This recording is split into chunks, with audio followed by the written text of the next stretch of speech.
Fight Club is probably every teenager's favorite film. Everyone after watching the film surely wanted to be like Tyler Durden, not knowing that all this while, the film was a mockery of those who wished to be like him. Despite the film being hugely popular, many fail to understand what Fight Club is really about. Fight Club as a film does its commentary on various topics. The film in itself is a philosophy on various subjects, but primarily, Fight Club revolves around the subject of order and chaos, with order being the primary reason for chaos's appearance. When things get too monotonous and obvious in the narrator's life, he starts seeing himself as a spectator going through his own life, totally uninvolved, being a copy of a copy of a copy. At the same time, internally, he wishes to be more and do more, but feels restricted by social norms, social formalities, and social hierarchies. He seeks freedom but is caught up in slavery, and it's this slavery and society that doesn't let him live to his full potential and defines his way of living. Eventually there comes a point where the chaos within his inner world builds and takes over the order-driven robotic life he's living in the outer world, leading to the creation of Tyler Durden. Tyler Durden, a personality totally contradictory to that of the narrator. Throughout the entire film, the narrator's name is not revealed for a reason, because it doesn't matter who he is, he's part of a herd. Knowing his individuality isn't necessary for us, there's nothing different about him. हमें पता है कि वो कौन है. Knowing Tyler is enough. Tyler stands out. But when something doesn't stand out, there's no need to name it. Tyler from the very first scene tries bringing the narrator out of his order-driven mindset that is restricting himself. And we see this changes as the narrator gradually starts getting way too comfortable in his office and with his boss. Some of it, yeah. You can't smoke in here. Tyler does so by constantly unmasking society, mocking their ways of living, their formalities and their norms in front of the narrator. Messing with the societal order is a game for Tyler. He not only does the contrary, but does so in its extreme. In restaurants where hygiene and cleanliness are everyone's top priority, Tyler ends up peeing in the very things used for cooking the dishes. Theaters where families come together to spend some good time, Tyler here does something as absurd as putting frames of men's genitals for a minute second. He constantly rebels and breaks the social barriers and norms, unraveling the social mask. Apple products, something which anyone would take extreme care of after owning one. Tyler and his men end up blowing an entire Apple store, destroying each and every Apple product. You want the world to see your luxurious cars? We'll have hundreds of pigeons shit on them, that the shit and paint get inseparable.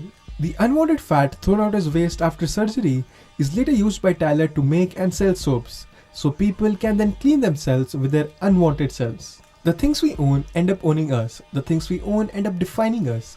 We chase a lifestyle obsessing over being perfect and feeling complete. I say never be complete, stop being perfect. I say let's evolve, let the chips fall where they may, let things happen as they may. A part of Tyler's identity is a waking call to the current generation, who have lost themselves in trying to be part of the society which has left them directionless, hopeless and a slave to social norms. Advertising has us chasing cars and clothes, working in jobs we hate, so we can buy shit we don't need. We are truly the middle children of history. No purpose, no plague, we have no great wars, no great depression. Our great war is a spiritual war. Our great war is knowing self and overcoming it. Our great depression is our lives. Maybe self-improvement is not the answer. Maybe forgetting the self is. Don't try to be social, try to be real. Life is too short to fake things and live as per people's expectations. Fight Club was made for the narrator, of the narrator and by the narrator. But people start joining it in numbers for various reasons. Some to feel alive, some to be part of a community, some to appear strong, some to get strong, some to find meaning in life, and some just for the sake of it. But ultimately, it led people to becoming free from themselves and the character they were playing in the world of themselves. What made them feel good and stand out was no longer suits and pants, but bruises and pain. They held it like their badge of honor. In one of the scenes, Tyler makes the narrator go through a chemical burn.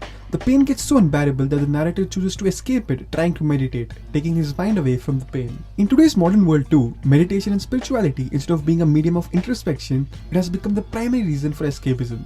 Instead of learning something from the pain, we choose to shy away from it. Without pain and suffering, we'd nowhere be close to where we are. On the other hand, Tyler immediately gets the narrator back to the present and to his pain. First you have to know, not fear, that someday you're gonna die. Stay with the pain, live with it and be one with it. This is your life and this is ending 1 minute at a time. Going through any kind of pain is possibly one of the greatest moments of our life, where we abandon parts of ourselves that didn't really exist and accept the reality of pain, getting one step closer to freedom. And as Tyler says it, you're one step closer to hitting the bottom. Because only when you have lost everything, you're free to do anything. Fight Club is a constant reminder to the narrator and its members to wake up and know that you're in control. and let go. Know that you are you and not the things you own. Know that you're not bound by anything. You're not your job, you're not how much money you have in the bank, you're not the car you drive, you're not the contents of your wallet, you're not your goddamn khakis. If you think owning things makes you stand out, know that you are just all singing, all dancing crap of the world. It all sounds great until here, but as the film proceeds, a much darker side is revealed of Tyler Durden.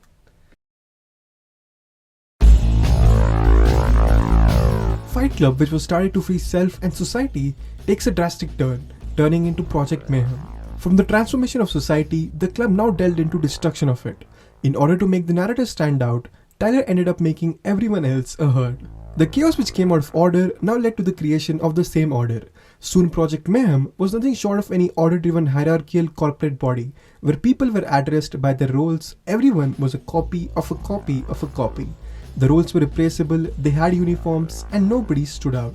They were literal robots. The whole purpose of the creation of Fight Club was destroyed. Soon everyone was part of the herd. Tyler and the narrator are the same person in their extremes. They are the two sides of the same coin.